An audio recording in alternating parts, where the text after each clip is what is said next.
Vamos para mais uma aula, certo? Vamos falar sobre um outro reino, né, do continente africano. Hoje nós vamos falar sobre o reino da Núbia e o reino de Cuxi. Na verdade, o reino da Núbia e o reino de Cuxi são os mesmos reinos, certo? Esse reino, ele se localiza também, né, como já foi comentado aqui, no continente africano, tá bom? Então vamos lá. A localização e a origem. O reino de Cuxi, né, ou o reino da Núbia, também conhecido como Antiga Núbia, né, antes de ser Cuxi, era conhecido como Núbia, foi um reino africano da antiguidade, muitos anos antes de Cristo. Existiu aproximadamente entre 2000 a.C. e 350 depois de Cristo. Teve início na região do sudeste do continente africano, mais especificamente nos planaltos da Núbia, atual Sudão. Então vamos aqui para o mapa, né, localizar. Aqui nós temos o Egito, civilização que nós já vimos, né? O rio Nilo, que vocês estão vendo aqui, acompanhando, e o reino da Núbia, ou Cuxi, é toda essa área aqui, ó. Essas duas cidades, Napata e Meroe, são as duas capitais, né? Primeiramente, na verdade, essa foi a segunda capital, né? E depois essa foi a terceira capital. A primeira foi Kerma, a primeira capital do reino Cuxi, a segunda foi Napata e a terceira foi Meroé. Então vamos continuar, né? Hoje, o reino da Núbia é o atual Sudão.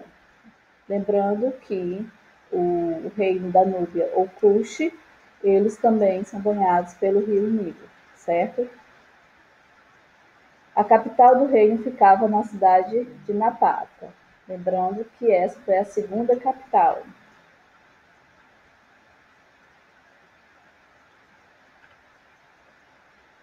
Principais características, certo? Que são as características gerais. Viviam da caça e da pesca. Então, se viviam da caça e da pesca, no início eles eram nômades. Lembrando que seres nômades, né, povos nômades, são povos que não se fixam em um só local, né? São povos em que ficam de lugar em lugar em busca de sua sobrevivência. Apenas quando eles começaram a aprender a método de irrigação, né, que eles começaram a praticar a agricultura e se tornaram sedentários. Domesticavam ovelhas, cabras e bois. Produziam objetos de cerâmica que eram comercializados com povos vizinhos, principalmente o Egito, né? Voltando aqui, o reino da Núbia, o Cuxi, eles tinham intensa relação comercial e cultural com o Egito, certo? Foram um dos primeiros povos do mundo a ter um rei. As principais cidades do reino Cuxi foram Kerma, a primeira capital, Napata e Meroé. Aqui alguns artefatos, né, que foram encontrados. Lembrando que os arqueólogos, né, hoje têm poucos vestígios, né, dos povos cuxitas, porque as escavações ainda são muito escassas, né, com relação a esse povo, né, e o pouco que se conseguiu ainda está, né, muito de início. Religião e escrita. Possuíam uma religião politeísta, acreditavam em vários deuses. Os deuses cuxitas eram antropomórficos, quer dizer, tanto tinham formas de animais como formas de homens, né, seres humanos. Acreditavam na vida após a morte, também mumificavam as pessoas, né, os sacerdotes, os faraós, enterravam os mortos, reis sacerdotes principalmente, em tumbas em forma de pirâmides, né? Que a influência que eles recebiam do Egito era tão grande que até pirâmides eles também construíam. Né? Aqui os deuses deles, né? A representação dos deuses, a forma humana e a forma animal e humano, possui uma escrita baseada no alfabeto, porém, esta ainda não foi decifrada, certo? É escrita meroética, só que ainda não foi decifrada. Né? Esse é um achado arqueológico da escrita cuxita, mas que ainda não foi decifrado, diferente da hieroglífica do Egito, que foi decifrada.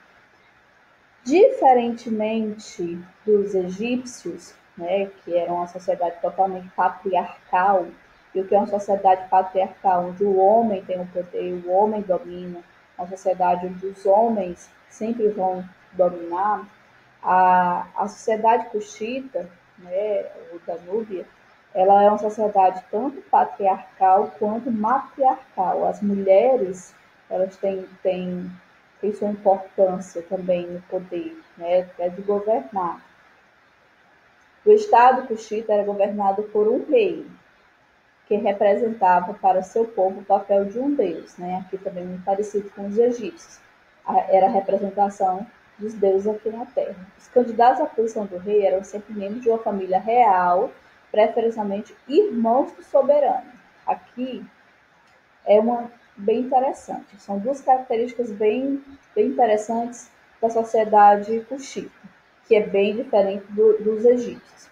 Na sociedade egípcia, o rei era hereditário, né, passava de pai para filho. Na sociedade cuxita, não. O rei era eleito, era escolhido. Né?